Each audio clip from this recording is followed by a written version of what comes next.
So things like the provenance of your food, the provenance of your jewelry, your identity. So let's talk about that, right? Because the thing you often hear about crypto and blockchain, right, is that if you're smart, if you're sophisticated about this, you don't get consumed with speculation and the currency. You get excited about the technology, right? Truth is, a lot of people are really excited about the currency because it's all over the map. And then when you ask people about things that blockchain is going to allow you to build, a lot of it's ephemeral or it's just off in the future. So your job at IBM, Bridget, is to actually do some of this in the here and now.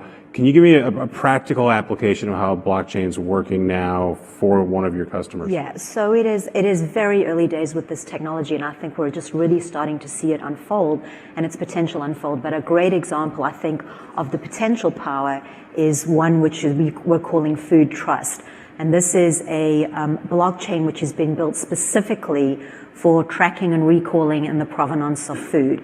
It's been built with companies like Walmart, Unilever, Dole, Nestle, Kroger, a whole bunch of Tyson, the big names in food. And today, about 420,000 people die every year of food poisoning. Millions get sick. And best in class for food recall is Walmart, which takes 6 days and 18 hours.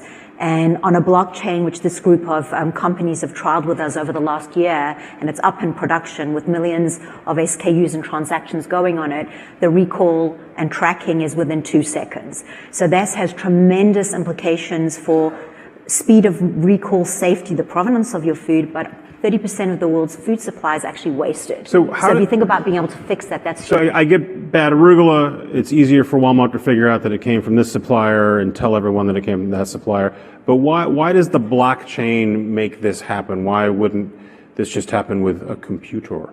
So what? And I'm sure my colleagues here will say why again those of us working in blockchain are so excited about it. And again, not to be Pollyannish, but the unique ability in a distributed way to share information between many, many parties simultaneously without having to have a bilateral document flow between parties is very, very unique about the technology. So you can secure it, you can position it, you can show how a contract or data or an object changes over time as it goes through a blockchain, and you can do it across all sorts of organizations. So with the Walmart example, so how is that practically working in a way that these companies couldn't do on their own without blockchain or? Because they're able to safely share the information about the food from fork to table, and it's shared once between all the parties in a blockchain. Who are in some cases competitors? Who in many cases are